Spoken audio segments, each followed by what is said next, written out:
Everyone, welcome back in Agarwal classes. ये है part number 6 solid state का। ऑल्सो आपने पार्ट नंबर 5 तक देख लिया होगा। जिसने पार्ट नंबर 5 तक नहीं देखा वो पहले जाकर उन वीडियोस को देखिए, जब भी पार्ट नंबर 6 समझ में आएगा। लास्ट पार्ट के अंदर हमने डिस्कस किए थे कुछ पैकिंग इफिशिएंसी और मैंने कुछ उनके रेडियस और एज लेंथ के अंदर रिलेशन निकाला था। तो उनके बिहाफ पर तो न्यूमेरिकल्स एक यहाँ पर और करेंगे, और बाकी के इसमें एक इम्पोर्टेंट फॉर्मूला जो सीबीएसई में 3 मार्क्स का क्वेश्चन आता ही आता है वो डेंसिटी का। डेंसिटी इक्वल टू क्या होता है, z into m upon a cube into n a. अब यहाँ पर हर एक सिंबल जो है वो अपने अपनी आइडेंटिफिकेशन देता है। जो डी है वो क्या यहाँ पर डेंसिटी, जेड क्या यहाँ पर number of atoms per unit cell. Z की वैल्यू यानी कि बीसीसी वगैरह की हमने निकाली थी। जेड की value simple cubic unit cell के लिए 1 थी, बॉडी सेंटर के लिए क्या थी 2 थी, फेस सेंटर के लिए क्या थी 4 थी। तो वही यहाँ पर यूज करेंगे न्यूमेरिकल से। एम क्या होता है यहाँ पर मोलर मास, और एन ए क्या होता है आपका एवोगाड्रो नंबर, जो कि पता है आपको कितना होता है 6.022 इंटू 10⁻23।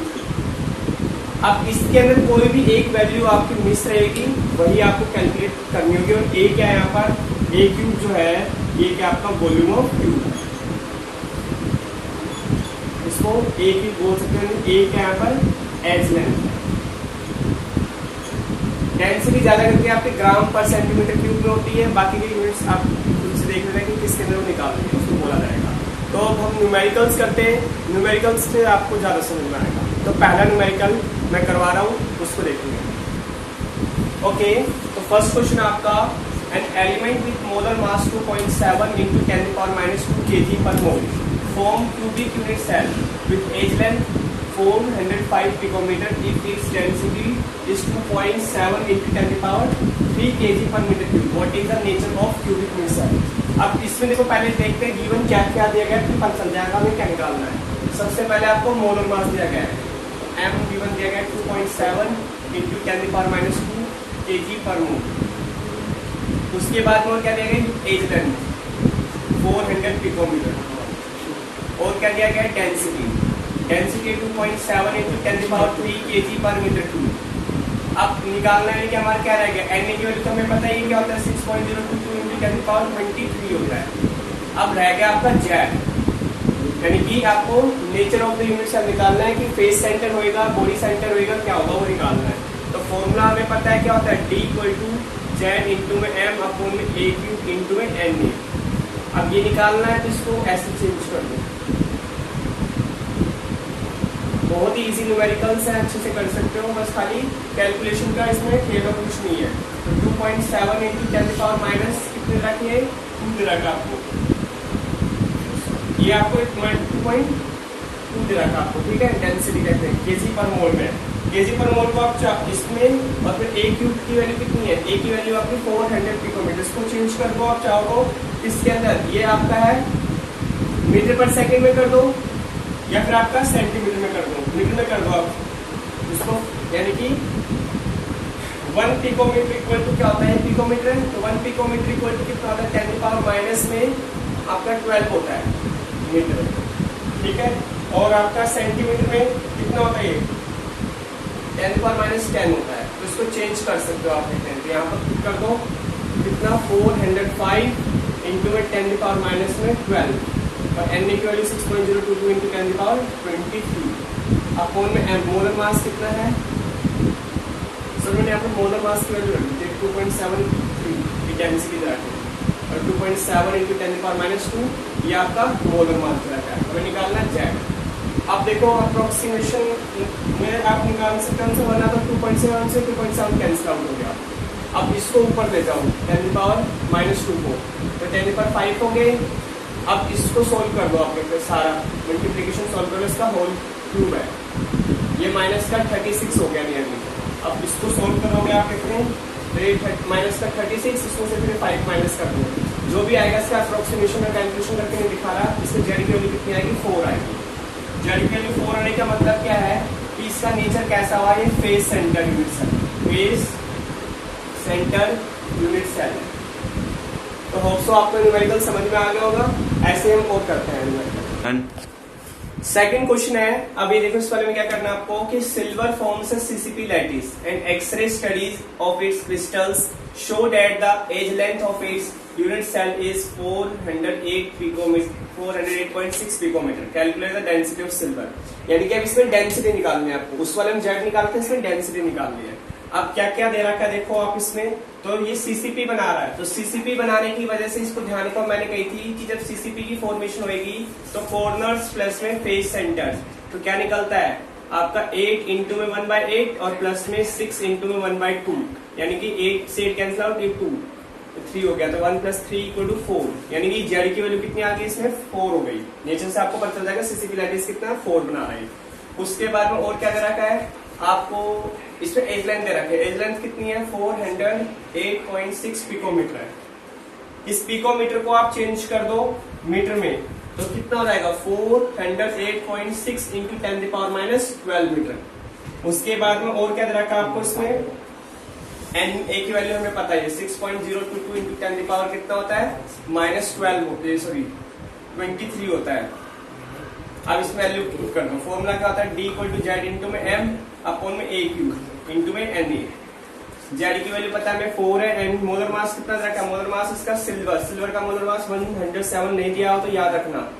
अपॉन में A की वैल्यू कितनी है 408.6 इंटू 10⁻12। तो इसका होल क्यूब कर दो और इसका भी होल क्यूब करोगे तो कितना हो जाएगा, ये माइनस का 36 हो जाएगा। और इंटू में ये कितना है Na कितना होता है 6.022 इंटू 10⁻23 इक्वल टू आपका D निकालना है। अब इसको कैलकुलेशन कर लो, इसको कैलकुलेशन करोगे तो इसकी वैल्यू कितनी आएगी, इसकी वैल्यू आएगी 10.5 इंटू 10⁻3 kg/m³। ये आएगी आपकी, क्योंकि हमने मीटर में निकाला है। अब डेंसिटी को मैंने कही थी ग्राम पर सेंटीमीटर क्यूब में भी निकाल सकते हो, तो आप इसको चेंज कर दो। यानी कि ये कितना हो जाएगा, नियरली इसको 1000 से डिवाइड कर दोगे तो ये आपका इसमें चेंज कर दो तो डेंसिटी कितनी आ जाएगी 10.5 ग्राम पर सेंटीमीटर क्यूब। ये हो गया आपका डेंसिटी आ गई कितनी, ये आ गई, बस इसका आंसर हो गया आपका। और इसमें ये पर मीटर क्यूब में आई थी, इसमें हमने किसमें निकाली डेंसिटी को, ग्राम पर सेंटीमीटर क्यूब में। तो हमें डेंसिटी ही निकालनी थी। ये न्यूमेरिकल होगा आपका, समझ में आ गया। अब ये है थर्ड क्वेश्चन आपका। अगर इस टाइप का न्यूमेरिकल हो तो आप कैसे सोल्व करोगे, तो an element X with an atomic mass of 60 g/mol has density ये, यानी उसका आपको मोलर मास दे रखा है और डेंसिटी दे रखा है। If the edge length of the unit cell is 400 picometre, most of the edge length होता है वो पिकोमीटर में दी जाती है क्वेश्चन में। Identify the type of cubic unit cell, यानी सबसे पहले तो तुम्हें इसमें जेड की वैल्यू निकालनी है क्या होगा। उसके बाद में calculate the radius of an atom of its element. अब तुम्हें रेडियस भी निकालनी है कि रेडियस कैसा होगा। तो अब इसके अंदर क्या होगा कि सबसे पहले क्या क्या गिवन दे रखा है, एटॉमिक मास। एटॉमिक मास का मतलब क्या दे रखा है आपको A, या फिर बोल सकते हो कि आपका M। तो यहां पर आप पुट कर दो कि क्या दे रखा है आपको, M की वैल्यू क्या है 60 g/mol। उसके बाद में डेंसिटी कितनी दे रखी है 6.23 ग्राम per centimetre cube. As length दे रखी है 400 पिकोमीटर। अब ये सेंटीमीटर में है तो इसको चेंज करो 400 इंटू में 10⁻10 सेंटीमीटर में चेंज हो गया, यानी कि 4 इंटू में 10⁻8 हो गया नियर। ठीक है, ये हो गया आपका एज लेंथ। उसके बाद में आपको जेड की वैल्यू निकालनी, Na की वैल्यू पता है, एवोगैड्रो नंबर कितना होता है 6.022 इंटू 10⁻23। सबसे पहले तो ये गिवन चीजें लिख देनी आपने, एग्जामिनर आपको इन सबके भी मार्क्स देगा। फिर D = होता है आपका Z इंटू में M अपॉन में A³ इंटू में Na। इसको चेंज कर दोगे तो फॉर्मूला क्या हो जाएगा आपका, हमें निकालना Z है तो Z इंटू में A³ D इंटू में A³ इंटू में Na अपॉन में M = Z। अब हमें निकालना है कि Z की वैल्यू क्या होगी, 2 होगी 1 4 होगी, क्या चीज होगी वो, उसकी वैल्यू पर ही हमें पता चलेगा कि वो फेस सेंटर है, बेसिक बॉडी सेंटर है, क्या चीज है।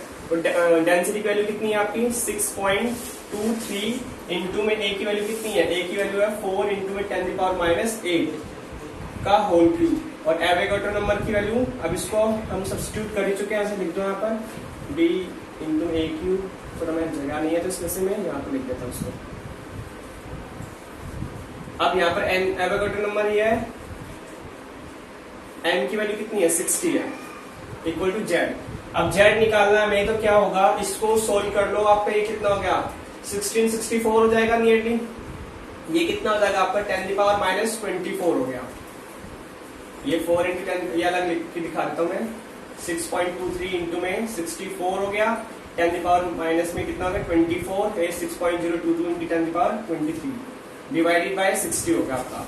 अब ये कैंसिल आउट करते हैं, यहाँ पर कितना बचा 10⁻1 और ये नीचे चल जाएगा आपका, तो कितना हो जाएगा नीचे 10 आ जाएगा, यानी कि इसको यहाँ पर जो 10⁻1 बचा था उसको नीचे कर दिया मैंने सॉल्व। तो ये आपका 100 है और इसको हटाओ, यहाँ पर कितना हो जाएगा 100 हो जाएगा। इसको हटाओ 1 2 3, यहाँ पर लगा दो 1000 इक्वल टू z। अब इस वैल्यू को पूरे को सोल्व कर लो, इस पूरी वैल्यू को सोल्व करोगे तो यहाँ पर भी z की वैल्यू कितनी आएगी 4 आएगी।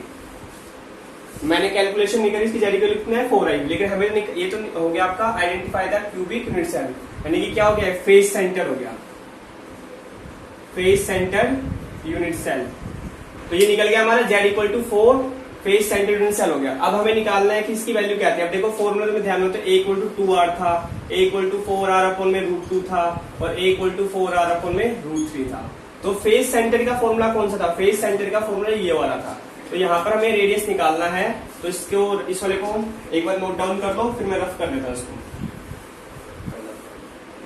तो इसको नोट डाउन कर दो, उसके बाद में मैं इस रेडियस निकाल के दिखाता हूँ। यहाँ से इसको रफ कर देता हूँ। ये हो गया आपको √2a अपॉन में 4 इक्वल टू r, ये निकालना है रेडियस।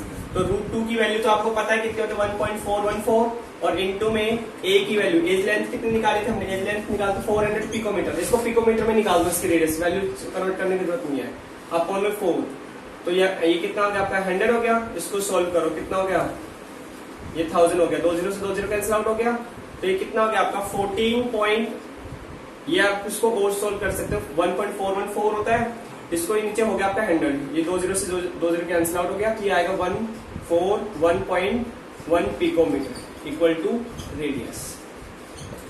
सोल्व कर लेना, कोई मैथमेटिकल कैलकुलेशन जो है वो आप खुद से कर सकते हो। चलो अभी न्यूमेरिकल है कि niobium crystallises in a body centred cubic unit cell. इसको मैंने ऑलरेडी पहले अंडरलाइन कर दिया क्योंकि कौन किस टाइप का क्यूबिक यूनिट सेल है, बीसीसी। तो structure if density is 8.5 gram per centimetre cube, calculate the atomic radius of the niobium using its atomic mass. Atomic mass को यूज करते हुए आपको क्या निकालना है, इसका एटॉमिक रेडियस। अब तुम डायरेक्ट सोचोगे इससे निकल जाए 4r अपॉन में √3 होता था, ये होता था बीसीसी के लिए फॉर्मूला। तो यहाँ पर इसमें एज लेंथ की जरूरत पड़ेगी, तो एज लेंथ कैसे निकलेगा, एज लेंथ हमारा निकलेगा d इक्वल टू क्या था z इंटू में m अपॉन में a क्यूब इंटू में na। अब यहां से a निकालना है, इसको आप क्या करोगे ऊपर भेज दो, तो z इंटू में m अपॉन में d इंटू में na। z की वैल्यू कितनी रखी है, बॉडी सेंटर यानी 2 हो गया, बीसीसी है तो इसकी वैल्यू क्या आ गई 2 आ गई बीसीसी की वजह से, ठीक है। उसके बाद में इसका मोलिकुलर मास, मोलिकुलर मास दे रहा है क्या, मोलिकुलर मास दे रहा है गिवन, नहीं भी दिया हो तो याद रखना 93 होता है। और डेंसिटी कितनी दे रखी है 8.55 इंटू Na, कितना 6.22 इंटू 10⁻23 हो गया।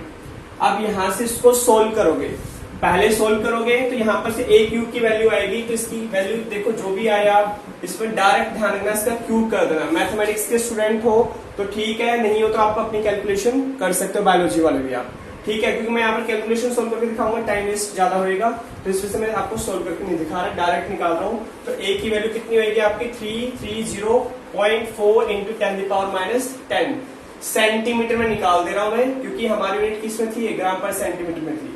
तो ये सारा किसमें निकला, a की वैल्यू इसमें आ गई, यानी कि पिकोमीटर देखें तो कितना होगा 330.4 पिकोमीटर देखते हैं, ये आ गया आपका a की वैल्यू। अब इस a की वैल्यू की हेल्प से आप यहाँ निकाल दो रेडियस, तो ये रेडियस क्या निकाल सकते हो √3 इंटू में a अपॉन में 4 इक्वल टू r। अब इसकी हेल्प से आप यहाँ पर निकालो वैल्यू, तो इसको एक बार ध्यान से देख लो, अगर कोई चीज समझ में नहीं आ रही है तो √3 की वैल्यू रखो यहाँ पर, और उसके बाद a की वैल्यू जो हमने निकाली है उसको रख दो। अब ये उतार लो, उसके बाद में हम अच्छे से इसमें वैल्यू निकाल के सोल्व करते हैं। तो इसको रफ कर दे रहा हूं मैं। यहाँ पर √3 की वैल्यू कहते हैं, आपको अच्छे से पता है क्या होती है, डायरेक्ट रख दो, यहाँ पर कहते हैं √3/4 की वैल्यू रख देता हूँ, सोल्व कर देना। इसको डायरेक्ट वैल्यू रख देना, तो डायरेक्ट में रख सकते हो क्या 0.433, समझ में नहीं आ रहा तो रख दो 1.71 या फिर डायरेक्ट रख दे रहा मैं √3/4 की वैल्यू याद रखो, अगर कहीं पर भी आता है तो कितना 0.433 कैलकुलेशन करके निकाली मैंने, पहले कैलकुलेशन कर ली थी, आप अपनी निकाल सकते हो। उसका इंटू में 330 और into this equal to r, तो ये आर की वैल्यू कितनी आ जाएगी 143.1 पिकोमीटर कहते हैं। ये आ गया आपका रेडियस। नेक्स्ट क्वेश्चन आपका कि an element crystallizes in FCC structure 200 gram of this element has 4.12 into 10⁻24 atoms. The density of a is this 7.2 gram per centimetre. Calculate the edge length of cube. हमें इसमें ए की value निकालनी है, तो कैसे निकालोगे? पहले गिवन देख लो क्या क्या दे रखा है। एफसीसी सेंटर यानी कि फेस सेंटर यानी कि जेड की वैल्यू कितनी होगी 4 हो गई, जो हमने पहले निकाली थी।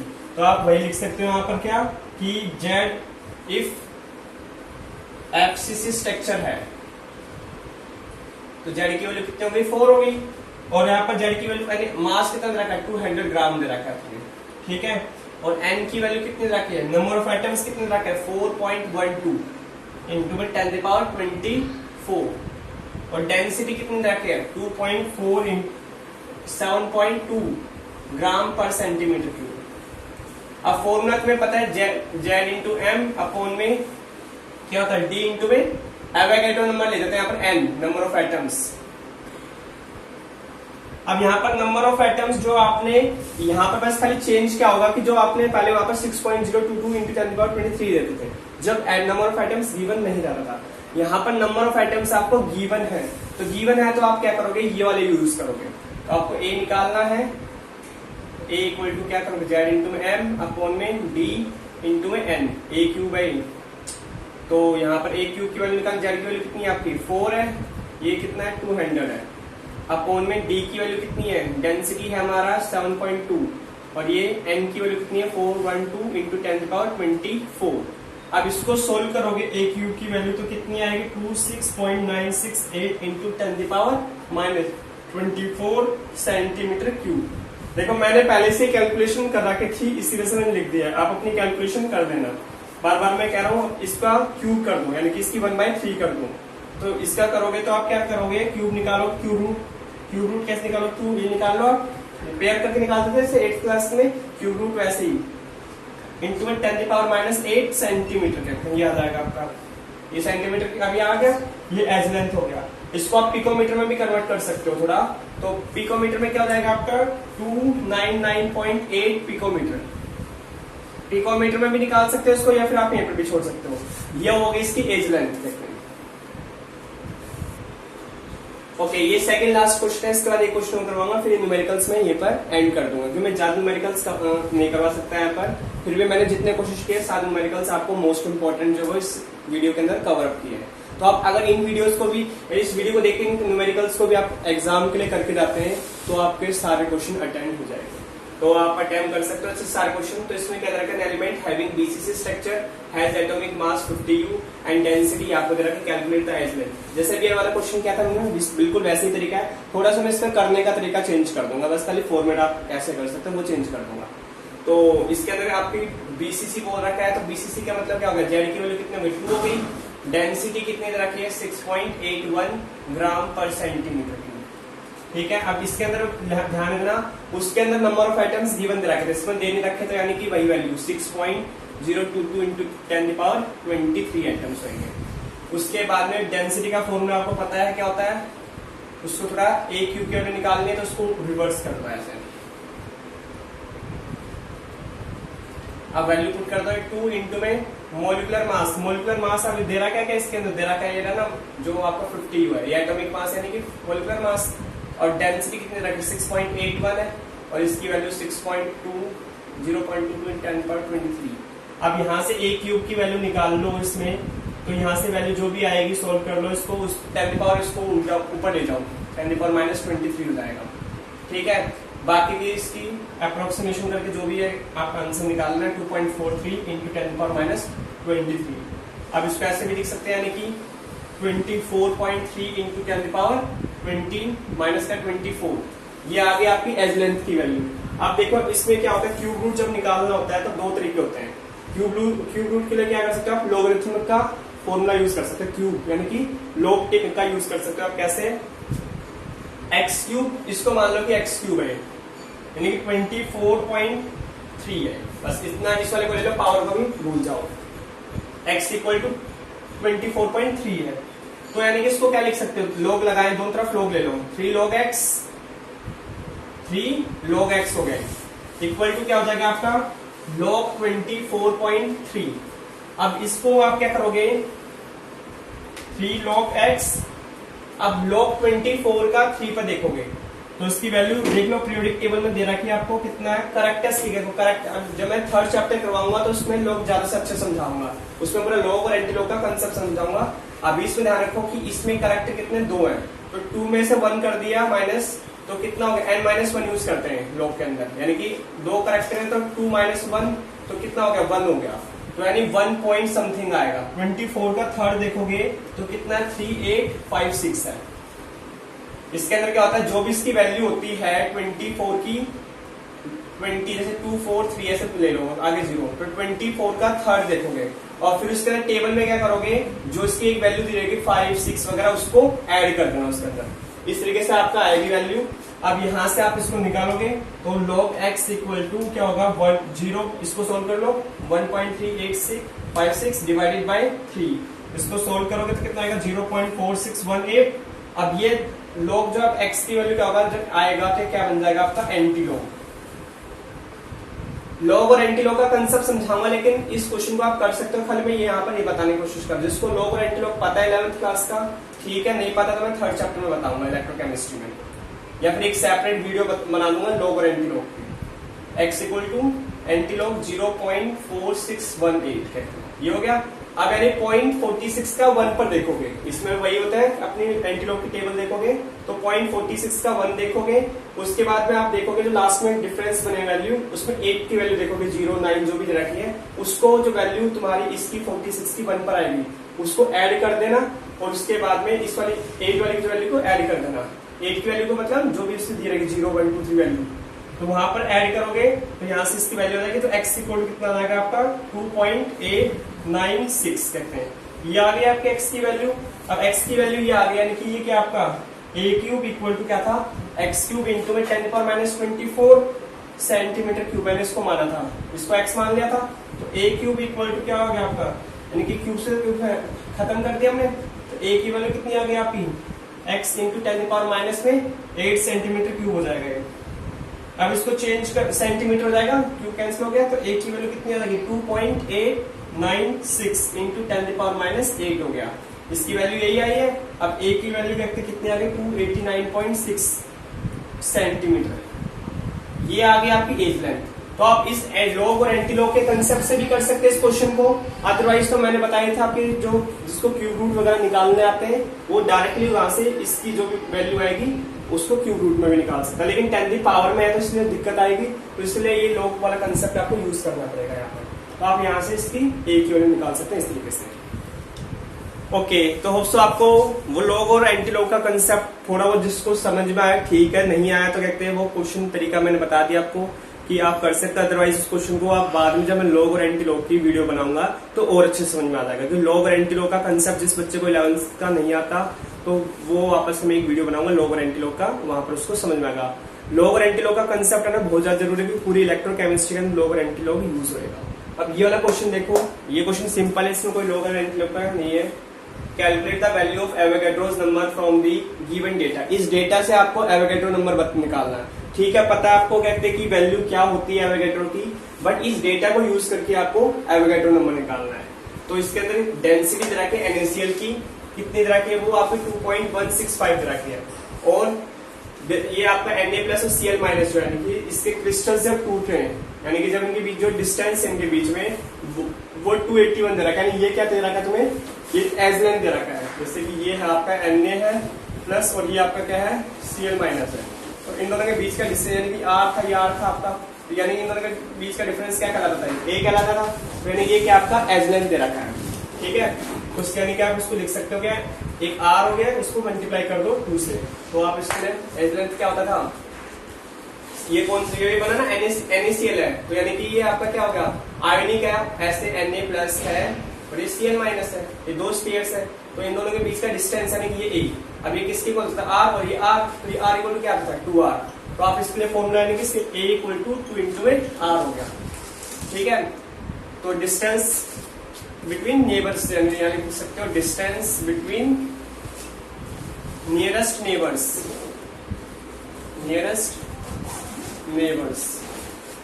ए इक्वल टू कितना हो गया आपका, ये आपका मान लो कि 2 इंटू में, अब डिस्टेंस कितना लगा 281 दे रहा है पिकोमीटर, तो ए इक्वल टू कितना लगा 562 पिकोमीटर। ये एज लेंथ आ गया, इसको सेंटीमीटर में चेंज कर दो तो 562 इंटू 10 सेंटीमीटर। अब यहां से डेंसिटी का फॉर्मूला क्या होता है, जेड इंटू में एम अपॉन में एन ए नॉट और ए क्यूब। तो यहाँ पर एन नोट की वैल्यू तुम्हें निकालनी है, जेड इंटू में एम अपॉन में क्या हो जाएगा तुम्हारा, ये डेंसिटी इंटू में ए क्यूब। जेड की वैल्यू कितनी है आपकी, जेड की वैल्यू कितना यूज करोगे इसके अंदर, मेरा क्या क्या इसके अंदर कितना यूज करोगे, तो जेड की वैल्यू इसमें दे नहीं रखी। Calculate the value of Avogadro number from the given data if density NaCl from this. तो इसमें आपको जेड की वैल्यू तो दे नहीं रखी, तो कैसे निकालेंगे जेड की वैल्यू। ओके, तो अब जेड की वैल्यू क्या होगी, तो देखो ये थोड़ा सा न्यूमेरिकल है ना, तुम्हारे एनसीईआरटी में एग्जांपल के हिसाब से याद कर रखना। NaCl होता है, CaCl2 होता है, इन सब के अलग अलग कहते हैं कोऑर्डिनेशन नंबर्स होते हैं और उनकी अलग अलग वैल्यू होती है जेड की नंबर पढ़ने से। तो ध्यान रखना NaCl जो है, तो आपका NaCl जो होता है वो कॉर्नर्स पर प्रेजेंट होता है आपका, तो यानी इसकी वैल्यू ध्यान रखना कि 4 होती है जेड की वैल्यू, या उस कंसेप्ट से नहीं निकलेगा कॉर्नर सरफेस, इसमें NaCl की जो वैल्यू आती है वो जेड की ध्यान रखना 4 होती है। ये एक अलग से कंसेप्ट है, स्ट्रक्चर्स पढ़ोगे आप आगे, तो उसमें जिस नीट वगैरह के या फिर जेईई मेंस वगैरह के आप तैयारी कर रहे हो तो उसके अंदर तो इस सिलेबस में है, बट यहाँ पे सीबीएसई बोर्ड के अंदर नहीं है। तो आपको गिवन देगा मैं, तो आपको ध्यान में रखना है कि NaCl के लिए कितना होता है 4 होता है। तो 4 इंटू में, अब मास कितना है, मास आपको गिवन दे रखा है किसमें, मास दे रखा है आपको 58.5 दे रखा है, और डी की डेंसिटी की वैल्यू कितनी है आपकी 2.165 इंटू में ए क्यूब की वैल्यू कितनी है, एज लेंथ है इसका क्यूब कर दो 562 इंटू 10⁻⁻ में 10 का होल क्यूब, इसका सोल्व कर दो, यहाँ से एवोगैड्रो वैल्यू आ जाएगी आपकी, जो भी इसको ये 10⁻30 हो जाएगा, इसका होल क्यूब कर दो, इसको सोल्व कर दो 6.022 इंटू 10⁻23, ये आंसर आएगा इसका एवोगैड्रो का। तो ये आपने इस तरीके से निकाल लिया हमने कि जो आपका एवोगैड्रो नंबर है यानी कि कितने मोल्स हैं, ये मोल्स में आते हैं, तो ये आपका मोल आ गया। ठीक है, कितने आ गए, मोल आ गया। इसमें क्वेश्चन अब इससे ज्यादा क्वेश्चन मैं करवा नहीं सकता इसमें, तो ये आपका पर मोल आ गया। तो आप सारे न्यूमेरिकल्स आपको अच्छे से समझ में आ गए होंगे। जिसको किस और टॉपिक पर वीडियो चाहिए हो तो वो आप कमेंट में करना, तो मैं आपके उसके ऊपर भी वीडियो बनाने की कोशिश करूंगा। पहले तो मैं यही ट्राई कर रहा हूँ कि आप कहते हैं इस चैप्टर को खत्म कर दूं मैं जल्द से जल्द, और आप भी साथ साथ इसको खत्म करते हैं। तो इस चैनल को आप ज्यादा से ज्यादा सब्सक्राइब करवाएं अपने फ्रेंड्स से, अपने जो भी आपके टीचर्स हैं तो आप अपने स्टूडेंट्स से करवा सकते हैं, या फिर आप पेरेंट्स जो भी देख रहे हो अपने बच्चों से सब्सक्राइब कराएं, ताकि उनकी हेल्पफुल होगी। 12th के अंदर बहुत ज्यादा हेल्पफुल वीडियो है ये। 12th के जितने भी बेस्ट टू बेस्ट न्यूमेरिकल्स हो सकते थे सॉलिड स्टेट की डेंसिटी पे, वो मैंने सारे न्यूमेरिकल कवर अप करवा दिए। तो इस चैनल को ज्यादा से ज्यादा सब्सक्राइब करवाएं, आप लाइक करवाएं और इसको शेयर करें अपने फ्रेंड्स के साथ में, ताकि मैं और अच्छी वीडियो बना सकूं।